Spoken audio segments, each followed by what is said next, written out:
America, West Indies నిర్వహించనున్న టీ20 world cup వరకు రాహుల్ ద్రావిడే ఇండియా టీంకి కోచ్గా కొనసాగుతాడని బీసీసీఐ సెక్రటరీ జైషా కన్ఫర్మ్ చేశాడు. రాహుల్ ద్రావిడ్తో ఒప్పందం లాస్ట్ ఇయర్ వన్డే వరల్డ్ కప్తో ముగిసింది.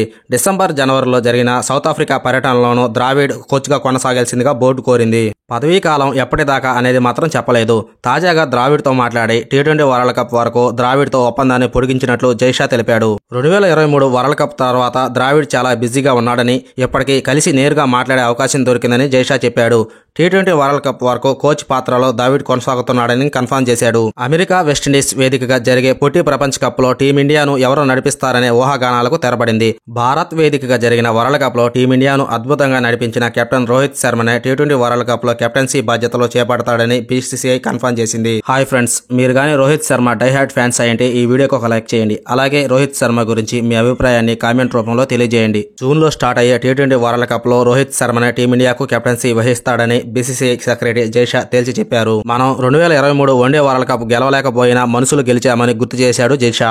2024 టీ20 వరల్డ్ కప్ లోనూ రోహిత్ శర్మ కెప్టెన్సీలో త్రివర్ణ పతాకం ఎగరమేస్తామని ప్రకటించారు. ఈ మెగా టోర్నీలో రోహిత్ శర్మనే ఇండియా టీంను ముందుకు నడిపిస్తారని జైషా పేర్కొన్నాడు. Allrounder Hardik Pandya vice captain గా వ్యవహరిస్తాడని జైషా క్లారిటీ ఇచ్చారు. జూన్ 4 నుంచి టీ20 వరల్డ్ కప్ టోర్నీ ఆరంభం కానున్న సంగతి తెలిసిందే. ఈ ఐసీసీ ఈవెంట్ కు వెస్టిండీస్, అమెరికా సంయుక్తంగా ఆతిథ్యం ఇస్తున్నాయి.